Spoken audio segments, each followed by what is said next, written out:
वतन इश्क मन हम वतन जान मन वतन रूह मन इज्जो ईमान मन वतन इश्क मन हम वतन जान मन वतन रूह वतन इश्क मन हम वतन जान मन वतन रूह मन इज्जो ईमान मन वतन इश्क मन हम वतन जान।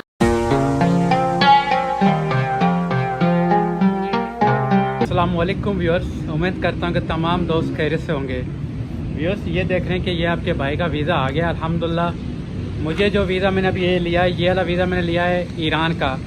ईरान की ये एम्बेसी बिल्कुल मेरे सामने है। मैं ईरान की एम्बेसी से अभी वीज़ा लेके आया हूँ, 5 मिनट हुए हैं। तो सबसे पहले मैं आप व्यूअर्स को अपडेट दे रहा हूँ कि मुझे ईरान का वीज़ा अल्हम्दुलिल्लाह खैर से आज रिसीव हो चुका है अल्हम्दुलिल्लाह। अभी मैं आपको 2-4 चीज़ें बताऊंगा ईरान के वीज़ा के हवाले से। ईरान जो है वो पाकिस्तानियों को 5 वीज़े इशू करता है। उन 5 वीज़ों में से सबसे पहला जो वीज़ा है वो बिज़नेस वीज़ा होता है।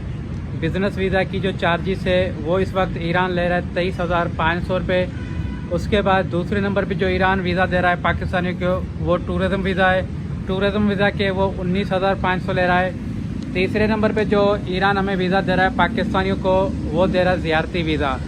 ज़ियारती वीज़ा की जो फ़ीस है आई थिंक कोई 7,000 या 8,000 के अंदर है, और वो वीज़ा आप किसी ट्रैवल एजेंसी के थ्रू अप्लाई कर सकते हैं। चौथे नंबर पे जो ये वीज़ा देता है ईरान पाकिस्तानी को वो होता है ट्रांजिट वीज़ा। अगर आप ईरान से अज़रबैजान या तुर्की या यूरोप की तरफ जाते हैं तो आप ईरान को किरास करके जाएंगे तो आपको फिर उसके लिए ट्रांजिट वीज़ा लेना पड़ेगा। ट्रांजिट वीज़ा की जो फ़ीस है वो 10,500 रुपये। 5वां वीज़ा जो ईरान पाकिस्तानी को देता है वो देता है स्टूडेंट वीज़ा। स्टूडेंट वीज़ा की मुझे फ़ीस का तो पता नहीं है कितनी है, मगर ये मुझे पता है कि स्टूडेंट वीज़ा भी ईरान पाकिस्तानी को इशू करता है। ये तो हो गए 5 वीज़े जो मैं आप दोस्तों को बताया है कि ईरान पाकिस्तानी को देता है, और उनकी मैंने चार्जेस भी आपको बताई है। उसके बाद यह है कि आप कौन से वीज़ा जो है खुद अप्लाई कर सकते हैं, कौन से वीज़ा ईरान आपको ट्रैवल एजेंसी के थ्रू देता है। ईरान सिर्फ जो ज़ियारती वीज़ा होता है वही आप दोस्तों को ट्रैवल एजेंसी के थ्रू देता है। उसके अलावा अगर आप टूरिज़म वीज़ा लेते हैं या बिज़नेस वीज़ा लेते हैं या ट्रांजिट वीज़ा लेते हैं तो ये आपको खुद अप्लाई करने होते हैं ऑनलाइन। ये ईरान का जो होता है ई वीज़ा होता है जो पेपर पे होता है, इसका स्टिकर वीज़ा नहीं होता है, आपके पासपोर्ट के ऊपर नहीं लगता है। जैसा कि मैंने तुर्की का वीज़ा लिया है तो वो स्टिकर वीज़ा है, वो मेरे पासपोर्ट के पेपर के ऊपर लगा है, मगर ये वीज़ा जो ईरान ने मुझे ई वीज़ा दिया जो पेपर के ऊपर है। अभी मैं आपको बताता हूँ कि मैंने कौन सा वीज़ा लिया है। मैंने लिया ट्रांजिट वीज़ा, क्योंकि मैं तुर्की जा रहा हूँ। तुर्की जाने के लिए मैंने पहले सोचा कि मैं बाय एयर जाऊँगा, फिर मैंने सोचा कि बाय एयर जाने से मैं इतना ज़्यादा घूम नहीं सकूँगा और इतना मैं ज़्यादा आप दोस्तों को भी विज़िट नहीं करवा सकूँगा तुर्की का। इसलिए फिर मैंने ये प्लानिंग की कि मैं ट्रांजिट वीज़ा लेता हूँ ईरान का, और ईरान से हम विज़िट करते हुए हम तुर्की पहुँचेंगे, और तुर्की के बाद फिर हम, क्योंकि तुर्की जहाँ से ईरान से स्टार्ट होता है इस्तांबुल उसका बिल्कुल लास्ट का शहर है, तो वहाँ तक हमें पहुँचते तकरीबन 2 दिन शायद लग जाएँ। तो हम बहुत बेहतर तरीके से तुर्की को भी देख सकते हैं और ईरान को भी देख सकते हैं, और साथ में मैं आप दोस्तों को ईरान से कैसे इंटरनेशनल बाजार जो तुर्की का है वो किरास किया जाता है, कितना खर्चा आता है, फ़्लाइट में जाते हैं तो कितना खर्चा आता है, ये सारी चीज़ें इंशाल्लाह जब हम टूर करेंगे तो उसमें मैं आप दोस्तों को बताऊंगा कि आप दोस्तों की कितनी बचत हो सकती है और क्या तजर्बा होता है और किस तरीके से आप बाय रोड ट्रैवल कर सकते हैं। तो ये तो हो गया ट्रांजिट वीज़ा जो मैंने लिया, उसके बारे में मैंने आपको दोस्तों को बताया है। उसके बाद टूरिज़म वीज़ा और बिज़नेस वीज़ा जो होता है वो भी आप खुद अप्लाई कर सकते हैं। बिज़नेस वीज़ा के लिए आपको NTN चाहिए, आपका जो बिज़नेस है उसका लेटर हेड होना चाहिए, विजिटिंग कार्ड होना चाहिए, साथ में बैंक स्टेटमेंट हो, FRC हो जो फैमिली होती है, फैमिली की नादरा की। ये 4-5 डॉक्यूमेंट्स हैं, ये आपको जमा कराने पड़ेंगे, और ईरान आपको अगर वीज़ा देना चाहता है तो दे सकता है। टूरिज़म वीज़ा पे इसी तरीके से आप अप्लाई करेंगे। टूरिज़म वीज़ा के लिए आपको होटल बुकिंग, आपको उन शहरों में जहाँ जहाँ आपको जाना है वो बताने पड़ेंगे। उसके साथ एक अच्छी सी एप्लीकेशन आपको देनी पड़ेगी, साथ में आपको NTN देना पड़ेगा। अगर NTN आपके पास नहीं भी है तो आपको शनाख्ती कार्ड की फ़ोटोकॉपी है, 2 वाइट बैकग्राउंड पिक्चर हैं और पासपोर्ट है, ये चीज़ें आपको देनी पड़ेगी। तो मुझे उम्मीद है कि टूरिज़म वीज़ा भी आप लोगों का लग जाएगा। और ये सारे वीज़ा मैं फिर आपको बताता हूँ, टूरिज़म वीज़ा, बिज़नेस वीज़ा और ट्रांजिट वीज़ा ये आपको खुद अप्लाई करने होते हैं ऑनलाइन, और ख़ुद आके इंटरव्यू देना होता है, और उसके बाद फिर ईरान फैसला करता है। ईरान की एम्बेसी जो होती है वो फैसला करती है कि आपको वीज़ा देना या नहीं देना है।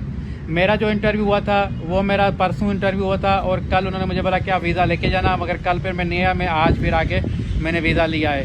इंटरव्यू बड़ा टफ था इस बार, क्योंकि 2 माह पहले भी मैंने ईरान का वीज़ा लिया था और मैं ईरान गया था।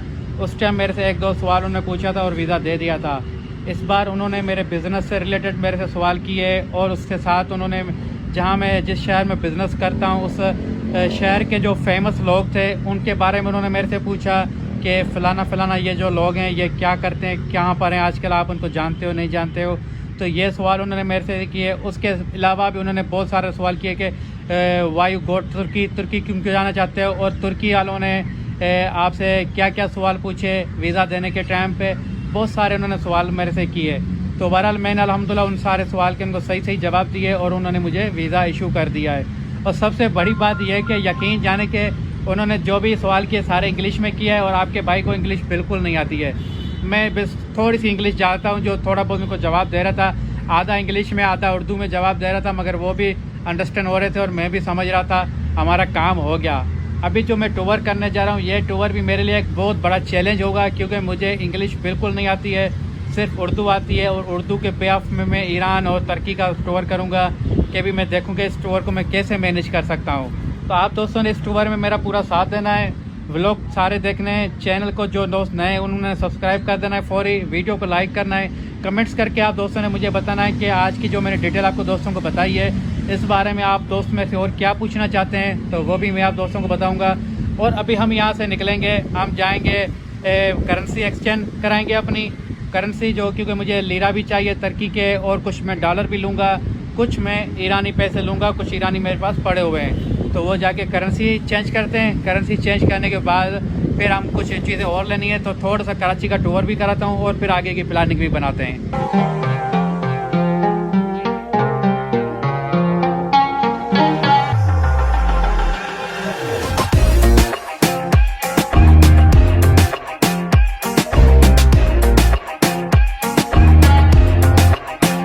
तो फिर आया चुंगी रोड पे पहुँच के हुए हैं हम। यहाँ से हमें पाकिस्तानी जो पैसे वो चेंज करवाने हैं।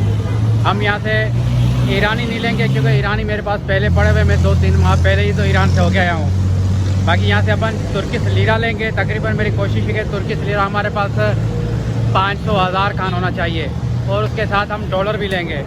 डॉलर क्योंकि इसलिए लेंगे कि बॉर्डर पे कोई रिक्वायरमेंट नहीं हो डॉलर की, ताकि हमें क्रॉसिंग में कोई प्रॉब्लम नहीं हो।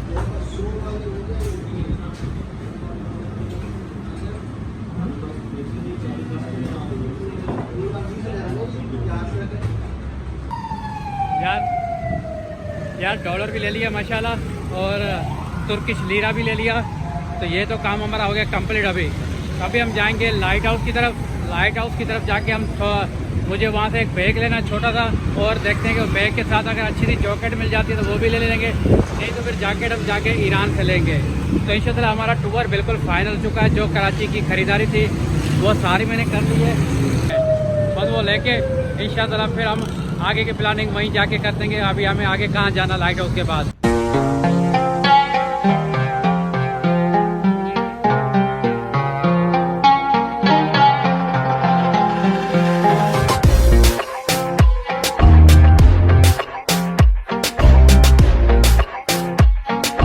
यार लाइट हाउस पहुँच गए। यहाँ से मुझे एक बैग लेना था, तो वो बैग देखते हैं कि अच्छा सा कोई बैग मिल जाता है, तो क्योंकि मेरे पास एक बैग है मगर एक और भी मुझे चाहिए। तो वहाँ पे बैग बड़े अच्छे मिलते हैं लाइट हाउस में, मैंने सुना है इम्पोर्टेंट। तो देखते हैं कि कोई हमें भी पसंद आ जाए शायद। ये एक दुकान पे पहुँचे हैं, यहाँ पे देख रहे हैं कि कुछ अगर समझ में आ जाता है तो फिर यहाँ से एक ले लेते हैं। बैग तो इसके पास बड़े अच्छे पड़े हुए हैं, और मैं बोलता हूँ ऐसा कलर लेना चाहिए ताकि बंदा कहीं बाहर लेके जाए तो दूर से अपने बैग को बंदा पहचान सके।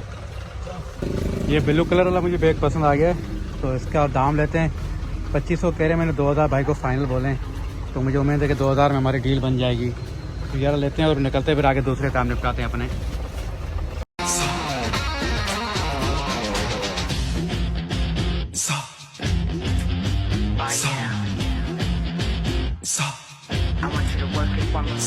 एक काम तो हो गया अपना लाइट हाउस से, बाकी मुझे एक जैकेट लेनी है, तो वो देखते हैं इधर से अच्छी मिलती है तो ठीक है, नहीं तो फिर सदर की तरफ से जाके ले लेंगे। तो उसके बाद फिर इंशाल्लाह एक और काम है, वो भी आगे चल के आपको बताता हूँ। जैकेट लेने के बाद से वो कौन सा काम है जो निपटाना है।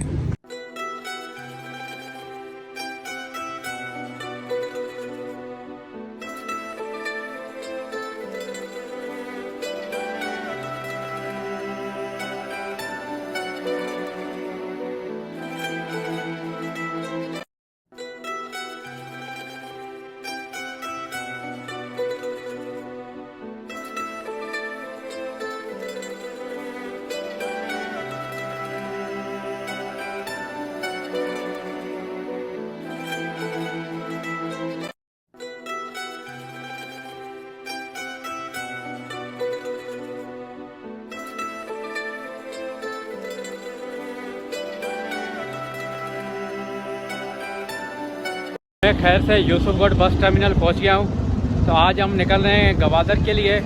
तो इंशाल्लाह गवादर कल पहुंच जाएंगे अल्लाह ने चाहा तो 2-3 दिन गवादर स्टे करेंगे और फिर गवादर से हम इंशाल्लाह अपना टूर प्लान करके निकलेंगे। तो इंशाल्लाह जो टूर के आगे की जो भी प्लानिंग हुई तो इंशाल्लाह आप दोस्तों को गवादर से अगले व्लॉग में पूरी प्लानिंग बताऊँगा कि हम टूर किस तरह से प्लान कर रहे हैं और कब हम टूर स्टार्ट कर रहे हैं। तो आप अपने दोस्त जाहिद बोजार को इजाज़त दें गवादर के बस टर्मिनल कराची से। इंशाल्लाह मिलते हैं अगले व्लॉग में। अल्लाह हाफिज़।